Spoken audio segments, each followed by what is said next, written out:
What do you think needs to happen to convince 10 Republicans to move on any type of gun-related legislation? I think what needs to happen is that senators need to get out and talk to constituents. 80–90% of people in Ohio believe that an 18-year-old, not even old enough to drink, should not be able to go to a gun store, mostly in a fit of anger or rage, go to a gun store, buy an assault weapon, have no background checks, have no waiting period, be able to take that gun that can kill, as happened in Dayton, can kill more than a dozen people in less than a minute, that they shouldn't have access to those guns. Yet we have a legislature and a governor that get lots of money from the gun lobby and continue to do their bidding no matter what happens.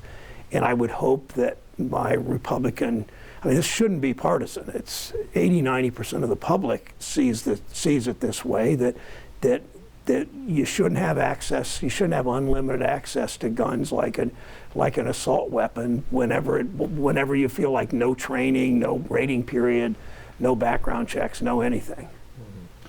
Do you think it's wise for your party to leave later this week or today for recess? Well, I think we would have passed something already if Republicans would work with us. We've tried weeks and months and years. Every time there's an awful shooting, and there is one, we don't even read about many of them anymore, but there's a really, really awful one, 2 weeks ago in Buffalo, now this one.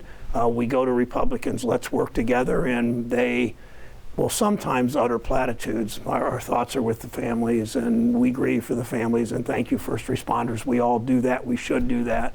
But then they just clam up and won't step forward on any of these very sensible gun safety measures, background checks, waiting periods, raising the age limit that somebody can get a gun, and ultimately a banning of assault weapons. There's no reason civilians should be able to carry a gun that can kill 20 people in less than a minute.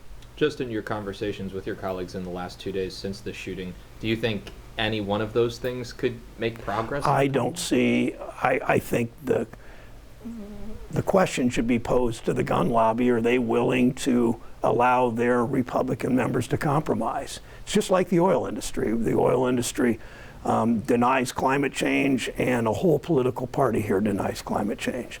The gun lobby says, turn the schools into fortresses, don't take away any 18-year-old's right to buy an assault weapon, no matter who that 18-year-old is.